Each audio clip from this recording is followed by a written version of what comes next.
wabarakatuh.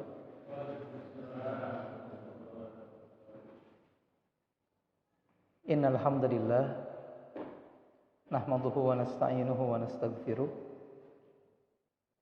wa na'udzu billahi min syururi anfusina wa min sayyiati a'malina. May yahdihillahu fala mudilla lahu wa may yudlil falan tajida lahu waliyyan mursyida. Asyhadu an la ilaha illallah wahdahu la syarika lah wa asyhadu anna Muhammadan abduhu wa rasuluhu alladzi la nabiyya wa la rasula ba'dah.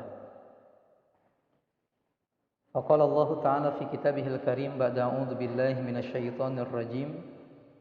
Ya ayyuhalladzina amanu ittaqullaha haqqa tuqatih wa la tamutunna illa wa antum muslimun. Wa qala ya ayyuhalladzina amanu ittaqullaha wa qulu qawlan sadida yuslih lakum a'malakum wa yaghfir lakum dhunubakum wa may yuti'illaha wa rasulahu faqad faza fawzan 'azima. Amma ba'du.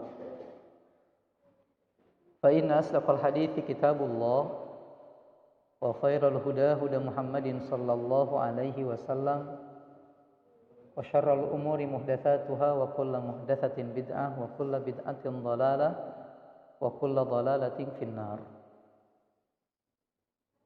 Ma'asyiral ikhwah rahimakumullah. Alhamdulillah, segala puji hanya milik Allah. Walhamdulillah, dan segala puji hanya bagi Allah. Walhamdulillahilladzi bi ni'matihi tatimmus shalihat. Segala puji yang milik Allah dan hanya bagi Allah. Kita lantunkan, kita panjatkan karena dengan kenikmatan-kenikmatan dari Allah segala macam bentuk kebaikan bisa terwujud. Terutama atau termasuk pada kesempatan malam ini, dengan kenikmatan kesehatan yang Allah berikan kepada kita, dengan kenikmatan keimanan yang juga Allah masih semaikan dalam hati kita, kita diizinkan untuk bisa sama-sama melaksanakan sebuah kegiatan yang istimewa, kegiatan yang spesial, yaitu talabul ilmi. Insyaallah bersama-sama di malam ini kita akan mencoba membahas satu tema berkenaan dengan jangan latah dengan hari besar non-muslim. Walaupun jujur Pak, saya agak kurang nyaman kalau duduk di atas begini. Kenapa kurang nyaman? Ada orang yang lebih senior daripada saya yang seharusnya mereka lebih berhak duduk di sini. Yang kedua, saya teringat dengan pesan guru saya waktu itu ketika beliau menjelaskan hadis Jibril. Masih ingat Pak hadis Jibril? Hadis pertama di Arba'in Nawawi. Ketika Nabi sedang berkumpul dengan para sahabat, Nabi menyampaikan ilmu kepada para sahabat. Tiba-tiba datang satu sosok manusia yang kata Nabi kata Umar bin Khattab waktu itu yang menyampaikan hadis ini, orang ini klimis. Jadi orang yang tidak kami kenali tapi pakaiannya masih rapih gitu. Tapi nggak kelihatan kayak habis safar. Kemudian tiba-tiba duduk di hadapan Nabi, mengadukan kedua lututnya dengan lutut Nabi. Lalu kemudian bertanya kepada Nabi tentang iman, tentang Islam, tentang ihsan. Masih ingat Pak begitu? Hadisnya mungkin masih ingat ya. Guru saya menyampaikan, kata beliau, di antara etika seorang murabbi dan seorang mutarabbi atau muallim dengan muta'allim, itu baiknya sama-sama duduk di bawah. Sama-sama duduk di bawah, duduknya pun bukan duduk sila begitu, karena nggak mungkin kalau duduk sila kedua lutut dengan kedua lutut bisa bertemu. Tapi duduk seperti duduk tahiyatul awal. Walaupun mungkin agak capek dan sakit pada akhirnya karena kelamaan lumayan. Tapi beliau mengatakan sunnahnya begitu katanya. Allah alam. Tapi ala kulli hal karena panitia sudah menyiapkan begini, mudah-mudahan nyaman. Ikhwan fillah rahimakumullah. Baik, kita akan mulai ikhwan fillah rahimakumullah dengan ini. Pernah mendengar atau membaca doa ini, Pak? Ini doa salah seorang sahabat Nabi. Beliau mengatakan, Allahumma inni as'aluka imanan la yartad wa na'iman la yanfad wa murafaqata Muhammadin sallallahu alaihi wasallam fi a'la jannatil khuldi. Maaf. Ya Allah, aku minta kepadamu keimanan yang tidak akan lepas. Dan aku minta kepadamu kenikmatan yang tidak akan pernah ada habisnya. Dan aku minta kepadamu agar bisa membersamai Nabi Muhammad kelak di surga engkau yang paling tinggi. Doa ini ikhwanufillah diungkapkan oleh salah seorang sahabat Nabi yang bernama Abdullah bin Mas'ud radhiyallahu taala anhu, atau yang dikenal dengan nama lain Abdullah ibnu Ummi Abdin. Kalau Mas'ud nama bapaknya, kalau Ummi Abdin nama ibunya. Kenapa beliau punya dua gelar begini? Kenapa enggak cukup dengan Abdullah bin Mas'ud saja? Ternyata kata para ulama, Mas'ud ini bapak Abdullah tidak masuk Islam sampai meninggal dunia. Adapun ibunya masuk Islam.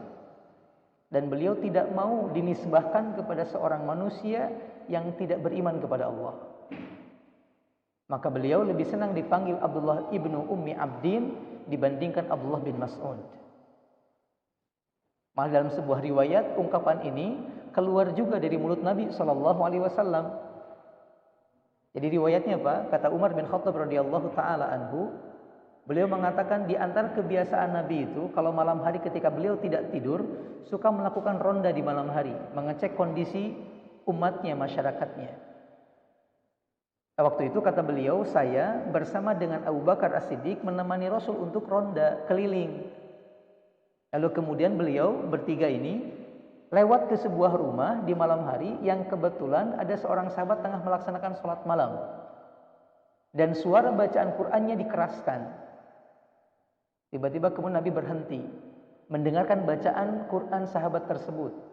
Lalu kemudian Nabi mengatakan, "Man arada an yaqra'al Qur'ana ghaddan kama unzil falyaqra ka qiraati Ibnu Ummi Abdin."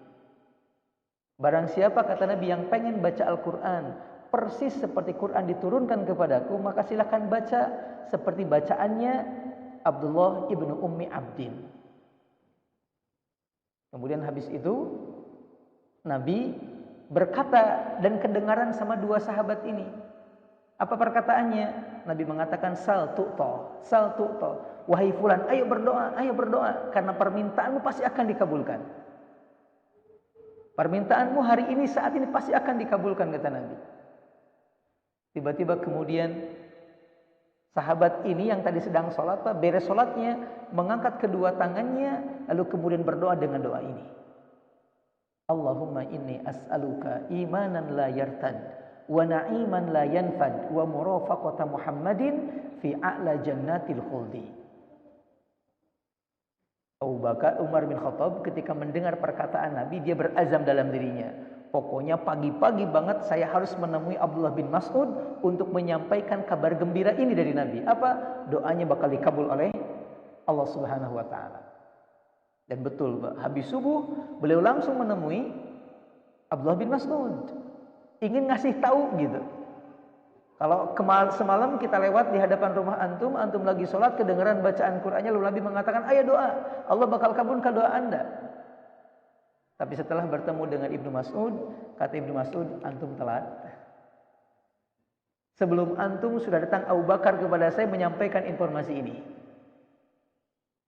Ikhwana fillah rahimakumullah. Ini doanya, Allahumma inni as'aluka imanan la yartad wa na'iman la yanfad wa murafaqata Muhammadin fi a'la jannatil khuldi. Walaupun ini bukan perkataan Nabi, Pak, tapi kayaknya layak untuk kita sering ucapkan karena dapat pengakuan langsung dari Nabi. Yang menarik pada doa ini, kok kenapa sahabat ini meminta di antara permintaannya adalah ini, keimanan yang tidak akan pernah lepas. Seolah-olah dia tahu bagaimana beratnya mempertahankan keimanan, ikhwan fillah. Dan memang demikian, hari ini pun begitu. Kita seorang muslim tidak akan pernah lepas dari yang namanya godaan dan cobaan, gangguan, ujian, malah permusuhan dari yang jelas-jelas memusuhi kita untuk mengeluarkan keimanan dalam hati kita. Makanya wajar kalau sahabat juga meminta untuk tidak dilepaskan keimanannya. Kenapa minta iman yang tidak lepas? Di antaranya apa? Iman itu sifatnya naik turun. Naik dengan ketaatan dan turun dengan naik dengan ketaatan dan turun dengan kemaksiatan. Oh maaf, ini salah. Salah, maaf. Saya salah ngetik. Naik dengan ketaatan dan turun dengan kemaksiatan.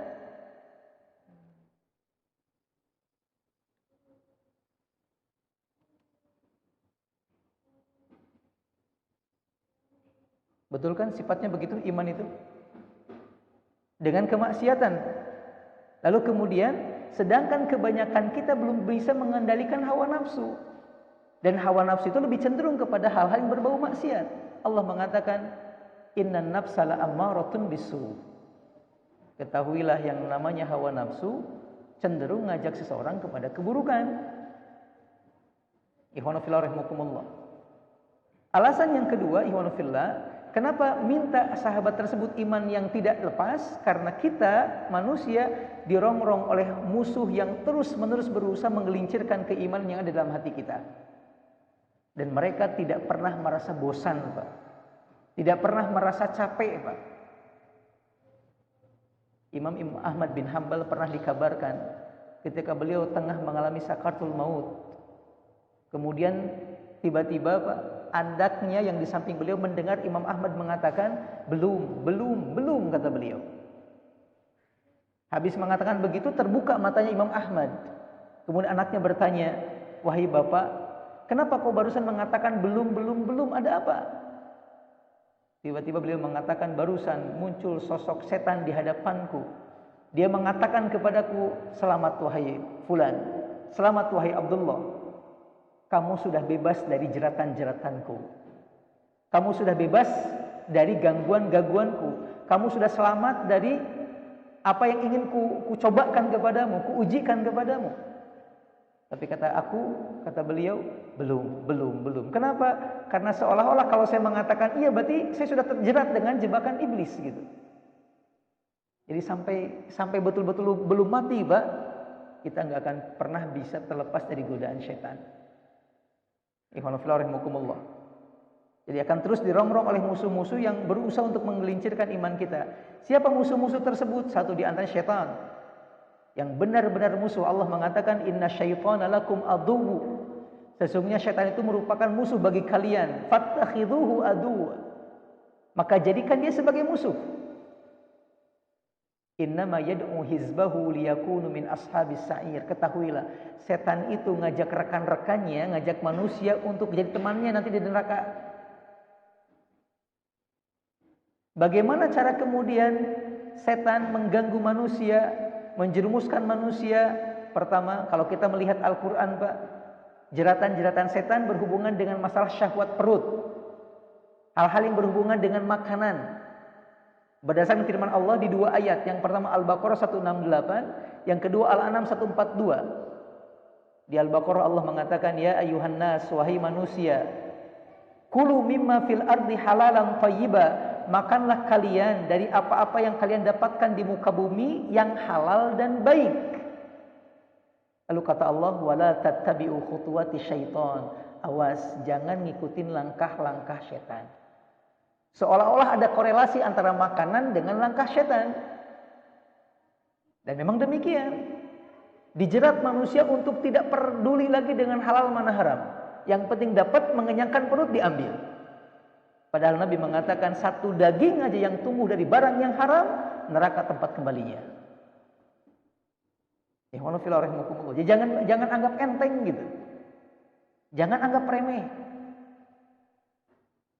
Di ayat yang lain Allah mengatakan, kulu mimma razaqakumullah. Silahkan makan apa-apa yang telah Allah rizkikan kepada kalian. Tapi kata Allah, wala tattabi'u khutuwati syaitan. Awas, jangan ngikuti langkah syaitan dalam mencarinya, dalam mendapatkannya. Innahu lakum aduwwum mubin. Syaitan merupakan musuh yang sangat nyata bagi kalian. Ini jeratan pertama, Pak, dengan dua ayat. Dalam masalah makanan, cara mendapatkan harta, cara mendapatkan rizki. Yang kedua kemudian, kalau kita melihat ayat yang lain, ikhwan fillah, di Quran surat Al-Baqarah 208, setan bakal menggoda manusia untuk tidak maksimal menjalankan syariat Allah. Allah mengatakan, ya ayyuhalladzina amanu, wahai orang yang beriman, udkhulu fis silmi kafa. Masuk Islamlah kalian secara menyeluruh dalam agama Islam. Maksimalkan melaksanakan syariat-syariat Allah. Apa berikutnya? Wala tattabi'u khutuwati syaitan. Tapi awas, hati-hati, jangan ngikuti langkah-langkah syaitan. Makanya banyaknya perempuan-perempuan yang tidak mau memakai kerudung, menggunakan jilbab, mungkin ini Pak, agar enggak melaksanakan syariat Allah. Ikhwan fillah rahimakumullah. Allah menjelaskan, menegaskan kembali, innahu lakum aduwwum mubin. Awas, syaitan itu musuh yang benar-benar nyata buat kalian. Di ayat yang lain juga Allah mengatakan jeratan yang lain, yaitu kalau syaitan bakal menggoda manusia dengan fahsya dan munkar. Allah menyebutkan, ya ayyuhalladzina amanu, hai orang-orang yang beriman, la tattabi'u khutuwati syaitan, jangan kalian ikuti langkah-langkah syaitan. Wa may yattabi' khutuwati syaitan, barang siapa yang mengikuti langkah-langkah syaitan, fa innahu ya'muru bil fahsya'i wal munkar. Ketahuilah, syaitan itu mengajak manusia untuk berbuat fahsya dan munkar. Yang kita sering mengartikan perbuatan keji dan munkar. Apa perbedaan fahsya dan munkar? Sebagian para ulama memberikan penafsiran, fahsya itu adalah dosa-dosa besar, sedangkan munkar dosa-dosa kecil. Sebagian lain memberikan penafsiran, fahsya itu adalah perbuatan-perbuatan yang bisa mendatangkan had atau hukuman di dunia, sedangkan munkar tidak mendatangkan had atau hukuman di dunia. Contoh seperti membunuh dengan kisosnya, mencuri dengan dipotong tangannya, kemudian berzina dengan jilid atau rajamnya. Itu fahsya. Tapi sebagian para ulama memberikan komentar yang lain dengan mengatakan, kalau fahsya adalah setiap perbuatan-perbuatan pelanggaran yang berhubungan dengan kemaluan. Yang berhubungan dengan kemaluan. Sedangkan munkar sisanya. Kenapa demikian? Mereka berdalih, mereka beralasan dengan perkataan Nabi Lut alaihi salam kepada umatnya ketika umatnya melakukan sebuah kezaliman berhubungan dengan kemaluan. Beliau mengatakan, innakum lata'tunal fahishata ma sabaqakum biha minal alamin. Sungguh, kata Nabi Lut, kalian melakukan sebuah perbuatan fahsya yang belum pernah dilakukan oleh umat-umat sebelum kalian. Apa fahsyanya? Berhubungan dan kemaluan. Namun apapun perbedaan di antara para ulama terkait dua hal ini, dua-duanya tidak akan mendapatkan ridha Allah, Pak. Dua-duanya salah gitu. Ini musuh utama kita untuk menggelincirkan keimanan dalam hati-hati kita. Berikutnya kemudian, Pak, selain mereka ada kelompok lain yang juga berusaha untuk menggelincirkan keimanan dalam hati kita. Allah memberikan ketegasan dalam Al-Quran Al-Baqarah 120, Pak. Walang tarda ankal yahud walan nasara hatta tattabi'a millatahum. Tidak akan pernah ridha kepada kalian. Orang-orang kafir tidak akan ridha sama kalian sampai kalian betul-betul mengikuti milah mereka. Kemudian qul inna hudallahi huwal huda. Harusnya ente bangga. Katakan kepada mereka, ini yang paling benar, Al-Quran, Al-Islam gitu. Wala ini taba'ta ahwa'ahum ba'dalladzi ja'aka minal ilmi ma laka minallahi min waliyyin wala nasir. Awas. Kalau ente ngikuti langkah-langkah mereka, hawa nafsu mereka, padahal sudah jelas datang keterangannya kepada ente itu salah, Allah enggak akan bantu lagi. Allah enggak akan bantu lagi, kata Allah. Malaka minallah, Allah enggak punya bagian min waliyin wala nasir, baik jadi pelindung ataupun penolong, enggak. Udah dikasih tahu, ngekeh gitu, Pak.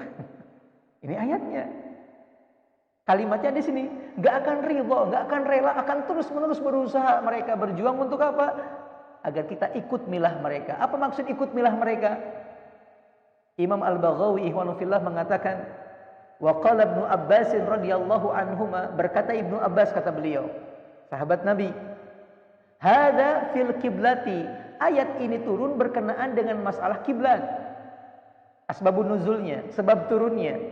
Wa dzalika anna yahudal madinati wa nasara najran kanu yarjuna an-nabi sallallahu alaihi wasallam hina kana yusalli ila qiblatihim. Jadi kasusnya Pak, singkatnya, dulu kan kaum muslimin pernah kiblat ke arah Baitul Maqdis sebelum ke Ka'bah. Sama dengan kiblatnya orang-orang Nasrani, sama dengan kiblatnya orang-orang Yahudi. Lalu ketika dipindahkan kiblat tersebut ke Mekah, ke Ka'bah, bukan ke Mekah, ke Ka'bah, ada kebencian, ada ketidaksukaan dalam diri mereka. Maka ada upaya yang mereka lakukan untuk mengembalikan kiblat ke sana, Pak. Jadi mereka ingin mengikuti langkah, mereka mengajak Nabi Muhammad untuk mengikuti, udahlah ke sini aja gitu. Walaupun mungkin ibadahnya ke Tuhan yang mana, mungkin gitu kata mereka, mungkin bahasa kasarnya apa begitu. Nah, yang penting sama tempatnya gitu.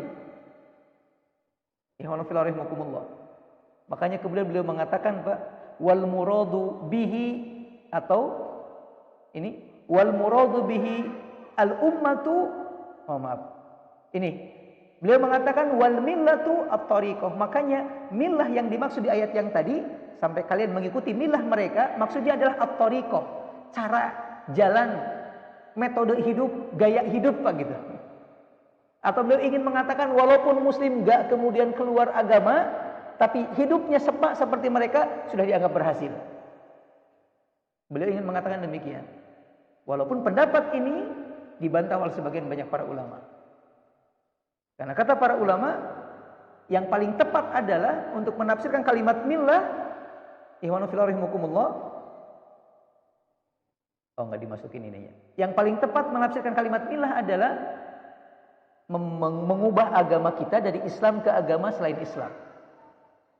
Berdasarkan ada ayat yang lain yang menunjukkan masalah ini. Ihwanu fillah rahimakumullah. Namun, walaupun ulama mengatakan demikian, biasanya tidak akan terjadi seseorang pindah agama kecuali langkah-langkah awalnya sudah diikuti dulu, Pak. Gak ujuk-ujuk seorang itu kemudian pindah agama, keluar Islam, kecuali diiming-imingi dulu, diajak-ajak dulu gitu. Baru kemudian oh iya, baru kemudian keluar gitu. Mungkin pernah mendengar istilah jalan menuju sebuah kewajiban, maka hukumnya wajib, kan begitu. Jalan menuju sebuah kebatilan, maka hukumnya batil. Jalan menuju ke sebuah hal yang haram, maka dia pun haram. Maka walaupun dipahami sebagai tadi milah di sini adalah pindah agama, namun cara-cara yang mereka lakukan untuk merubah kita pindah agama juga bagian dari perkara yang harus kita tinggalkan. Jadi dipahami, Pak? Ikhwan fillah rahimakumullah, dalam sebuah hadis Nabi SAW mengatakan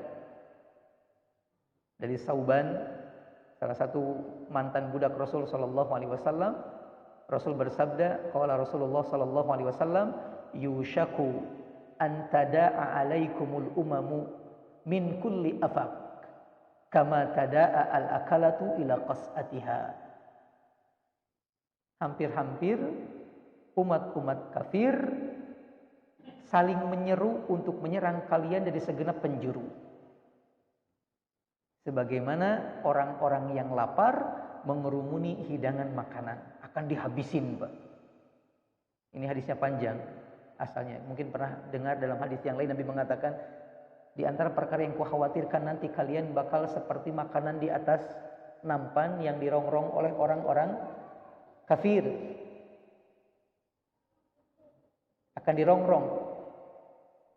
Sampai seorang sahabat mengatakan, Rasul, apakah jumlah kami pada saat itu sedikit? Rasul mengatakan tidak. Bal antum katsir, justru jumlah kalian banyak secara hitungan. Walakinnakum gusaun ka gusa'its sayl. Tapi banyaknya kalian seperti sampah di lautan, seperti buih di lautan. Diombang-ambing ke sana ikut saja gitu.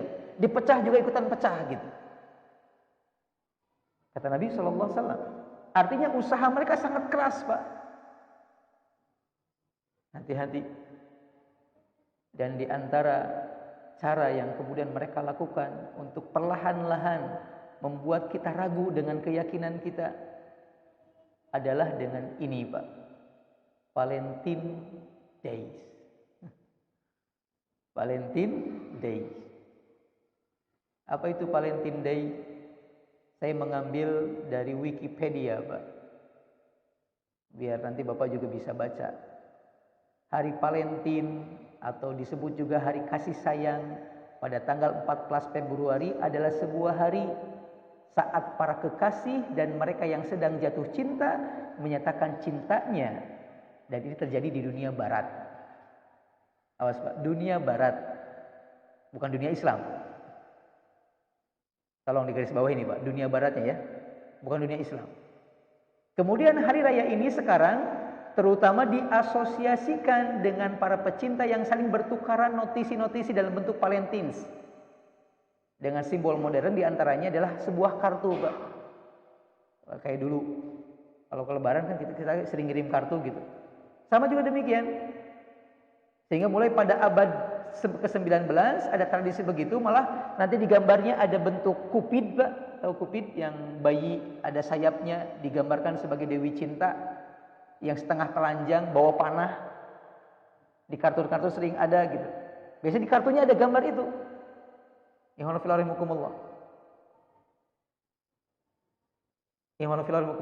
Ini katanya begitu. Kemudian berikutnya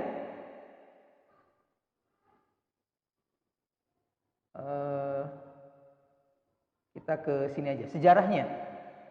Dari mana muncul kalimat Valentine Days ini atau hari Valentine ini? Menurut tarikh kalender Athena kuno Pak, periode antara pertengahan Januari dengan pertengahan Februari adalah bulan Gamelion yang dipersembahkan kepada pernikahan suci dewa Zeus dan Hera. Jadi ada keyakinan di orang-orang Athena, Tuhan mereka dewa Zeus menikah dengan Dewi Hera, lalu bikin pesta di pertengahan Januari sampai pertengahan Februari. Di Roma 15 Februari adalah hari raya Lupercalia, sebuah perayaan Lupercus. Apa Lupercus? Itu dewa kesuburan. Mungkin pernah melihat ada sosok tubuh manusia setengah kambing. Di film-film suka ada Pak. Ya, yang dilambangkan setengah telanjang dan berpakaian kulit kambing.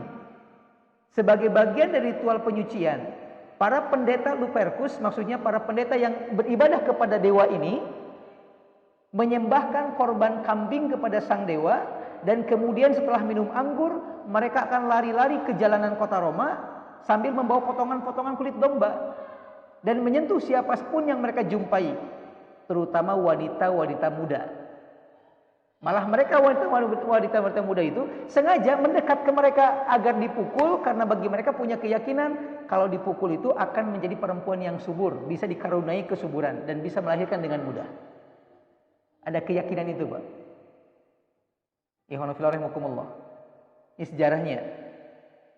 Dalam versi lain Pak, dulu bangsa Romawi memperingati suatu hari besar setiap tanggal 15 Februari yang disenamakan dengan Lupercalia, yaitu rangkaian upacara pensucian di masa Romawi kuno. 2 hari pertama dipersembahkan untuk Dewi Cinta, yaitu Juno Februata. Pada hari ini atau di hari ini para pemuda mengundi nama-nama gadis di dalam kotak, lalu setiap pemuda mengambil nama secara acak, dan gadis yang namanya keluar harus menjadi pasangannya selama setahun untuk bersenang-senang dan dijadikan objek hiburan. Pada 15 Februari mereka meminta perlindungan dewa dari gangguan serigala. Dan selama upacara ini kaum muda melecut orang dengan kulit binatang, dan wanita berebut untuk dilecut karena anggapan lecutan itu akan membuat mereka menjadi lebih subur. Hampir mirip dengan yang di atas, tapi ini versi yang lain Pak. Tapi intinya berhubungan dengan dewa. Ada keyakinan. Berikutnya diungkapkan ketika agama Kristen Katolik menjadi agama negara di Roma, penguasa Romawi dan para tokoh agama Katolik mengadopsi upacara ini dan mewarnainya dengan nuansa Kristiani. Antara lain mengganti nama-nama gadis dengan nama-nama paus atau pastur. Di antara pendukungnya adalah Kaisar Konstantin dan Paus Gregory I. Ini bisa dibaca di Encyclopedia Britannica di bagian judul Christianity. Dirubah isinya agar lebih mendekatkan lagi pada ajaran Kristen. Pada 496, Paus Gelasius I menjadikan upacara Romawi kuno ini menjadi hari perayaan gereja dengan nama Saint Valentine's Day. Untuk apa? Menghormati St. Valentin yang kebetulan wafat pada tanggal 14 Februari.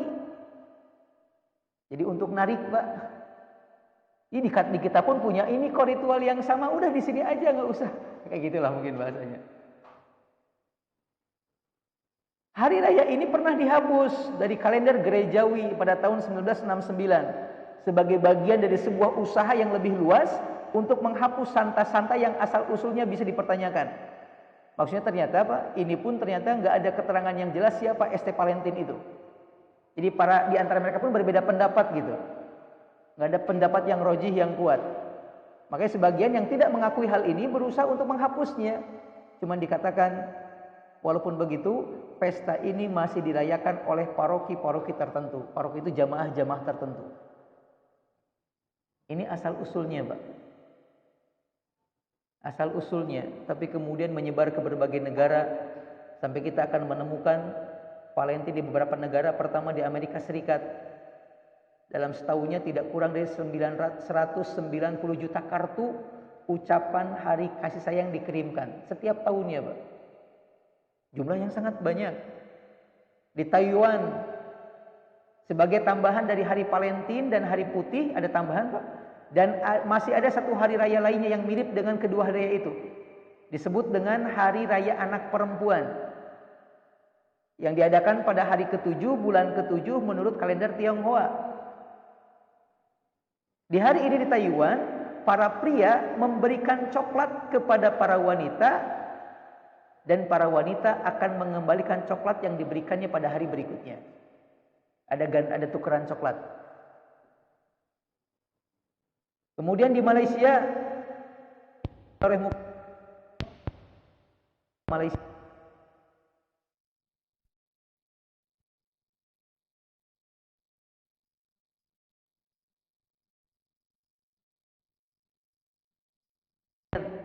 ada ketentuan larangan.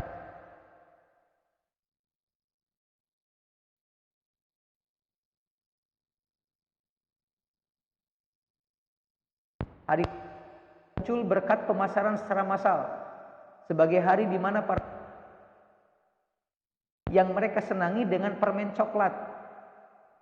Hal ini tidak dilakukan secara sukarela, melainkan jadi wajib wanita ngasih coklat kepada laki-laki yang dia sukai, terutama bagi mereka yang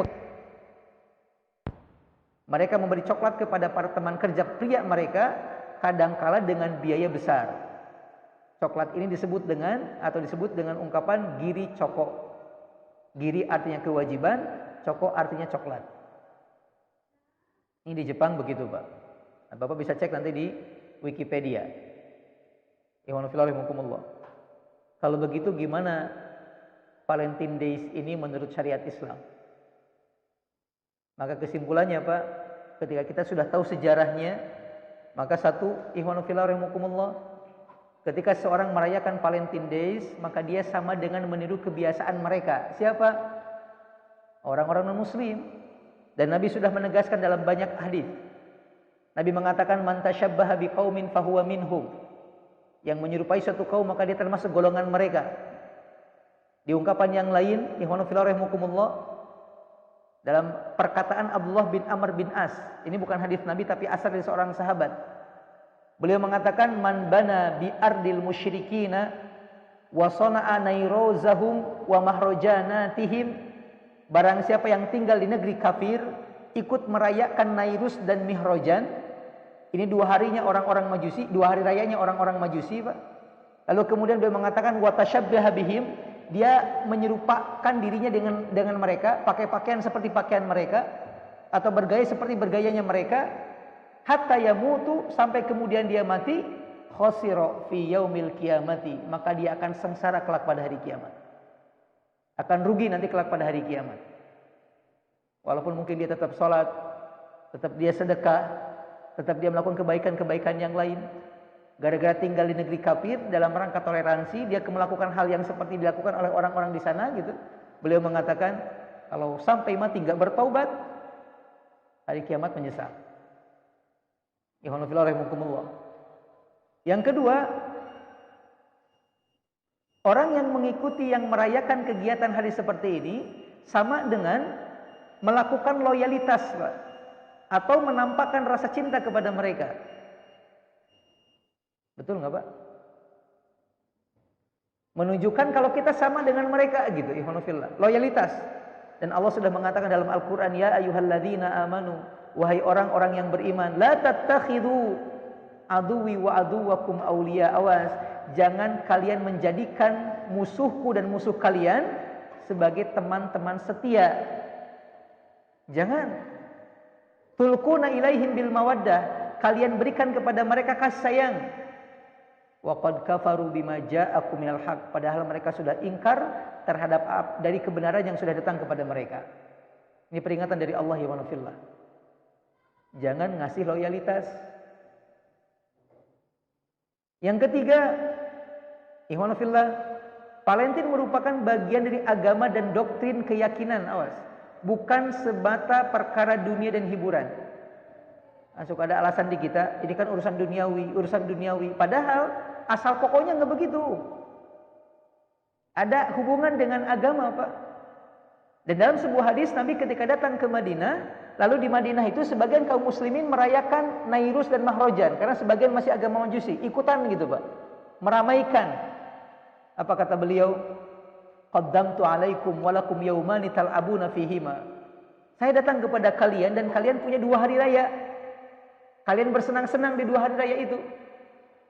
Lalu Nabi mengatakan, innallaha azza wa jalla abdalakum bihima khairam minhuma yaumal fitri wa yauman nahar. Ingat, Allah sudah ganti 2 hari raya tersebut dengan yang lebih baik, yaitu Idul Fitri dan Idul Adha. Nabi nggak suka melihat sebagian sahabat yang ikut-ikutan meramaikan, Pak. Yang keempat, Pak, orang yang mengikuti kegiatan seperti ini bisa dipastikan dia bukan hamba Allah yang Allah cintai. Kenapa demikian? Di surat Al-Furqan ayat ke-72 Allah membeberkan kepada kita tentang sifat-sifat hamba Allah. Dan di antara sifat yang Allah sampaikan adalah walladzina la yashhaduna zur. Hamba Allah adalah orang-orang yang tidak turut dalam kegiatan az-zur. Tidak ikut serta dalam kegiatan az-zur. Apa itu az-zur? Di antara pendapat yang ditafsirkan oleh para ulama tafsir seperti Imam Mujahid, Rabi bin Anas, Ikrimah, Qadib, Abu Ya'la, Ad-Dhahak, mereka mengatakan az-zur adalah hari raya orang-orang musyrik. Hari raya orang-orang kafir, Pak. Non-muslim. Apapun bentuknya. Kayak Imlek lah, Tahun Baru lah, Natalan lah gitu. Dan kita mesti bangga dengan Idul Fitri dan Idul Adha yang kita miliki, alhamdulillah. Ini jelas pendapat para ulama. Yang kelima, Pak, ini yang menarik, Pak. Subhanallah. Yang kelima, saya nggak ngasih judul di sini. Kita akan bacakan bareng-bareng sebuah riwayat, Pak, dari Imam Abu Dawud. Dikatakan bahwasanya seorang sahabat namanya Thabit bin Dhahak radhiyallahu anhu. Beliau mengatakan ada seorang sahabat datang menemui Nabi. Lalu sahabat ini bertanya kepada Nabi SAW. Pertanyaannya, ya Rasulullah, saya pernah bernadar untuk menyembelih unta di sebuah daerah namanya Babwana. Lalu kemudian Nabi nanya, Pak, maksudnya boleh nggak saya melakukan nadar ini? Jadi seolah-olah ini sahabat pernah nadar sebelum masuk Islam. Nah, sekarang saya sudah masuk Islam, apakah nadar itu masih terus harus saya lakukan? Kemudian Nabi berkata kepada beliau dengan sebuah pertanyaan dulu. Kata beliau, apakah di sana ada patung yang disembah oleh kaum jahiliyah? Kemudian sahabat itu mengatakan tidak. Lalu Nabi bertanya lagi, hal kana fiha idun min a'yadihim? Apakah di tempat itu suka diadakan hari raya orang-orang mereka yang non muslim, yang musyrik? Kemudian sahabat mengatakan tidak. Jadi tempat ini aman dari patung, aman dari tempat-tempat perayaan. Apa kata Nabi berikutnya? Fa'aufa binadrik. Kalau gitu silahkan tunaikan nadarmu. Fa innahu la wafa'a binadri fi maksiatillah. Ketahuilah tidak boleh menunaikan nadar yang ada kaitan dengan maksiat kepada Allah atau yang mengandung maksiat kepada Allah. Kata para ulama, Pak, pertanyaan Nabi kepada sahabat ini dengan apakah ada patung atau hari raya menunjukkan kalau ada seolah-olah jangan. Bisa dipaham nggak, Pak? Kita kan sering ada ya, mau kemana? Mau ke Cina, mumpung tahun baru Cina nih, banyak diskonan. Padahal nggak boleh, Pak, gitu. Nggak boleh. Karena untuk yang wajib saja seolah-olah terhalang dengan hal itu, apalagi yang tidak wajib. Ikhwanu fillah rahimakumullah. Ini hadis yang kadang banyak orang tidak tahu. Ikhwanu fillah rahimakumullah. Ketujuh, Pak. Ini saya mengutip perkataan Umar bin Khattab radhiyallahu afwan. Oh iya. Dari hadis ada Ummu Salamah radhiyallahu taala anha mengatakan Nabi sallallahu alaihi wasallam lebih sering puasa di hari Sabtu dan Ahad daripada hari-hari yang lain. Ketika ditanya kenapa kau saumnya banyak di Sabtu dan Ahad, beliau mengatakan innahuma yauma idan lil musyrikin fa ana uhibbu an ukhalifahum. Dua hari ini adalah dua hari yang suka digunakan id oleh orang-orang musyrik. Namun aku ingin berbeda dengan mereka. Ketika mereka isi dengan hal-hal yang mubah, dengan hal-hal yang maksiat, aku isi dengan ibadah. Seolah-olah begitu, Pak. Nabi nggak suka, Nabi ingin berbeda, bukan ingin sama gitu. Dan ini, Pak, yang ketujuh, ada sebuah athar dari Umar bin Khattab radhiyallahu taala anhu.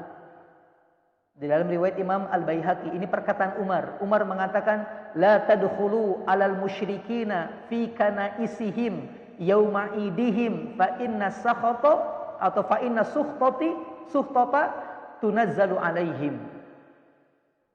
Jangan pernah masuk kalian ke tempat ibadahnya orang-orang musyrik, terutama di saat hari raya mereka sedang didirikan, karena pada saat itu tengah turun laknat Allah kepada mereka. Perkataan Umar. Umar juga mengatakan dalam kitab yang lain, Kanzul Ummal, beliau mengatakan ijtanibu a'da Allahi fi idihim. Jauhi oleh kalian, jangan dekati oleh kalian musuh-musuh Allah ketika mereka melaksanakan hari raya mereka. Ini sahabat Umar, Pak, yang kita kenal dengan Al-Faruq, yang tahu mana benar mana salah gitu. Salat dulu ya. Kita mau dituntaskan, ada 6 halaman lagi, Pak. Salat apa dituntaskan aja? Salat dulu aja. Baik kalau begitu. Kita salat dulu. Subhanakallahumma bihamdika asyhadu an la ilaha illa anta astaghfiruka wa atubu ilaik walhamdulillahirabbil alamin.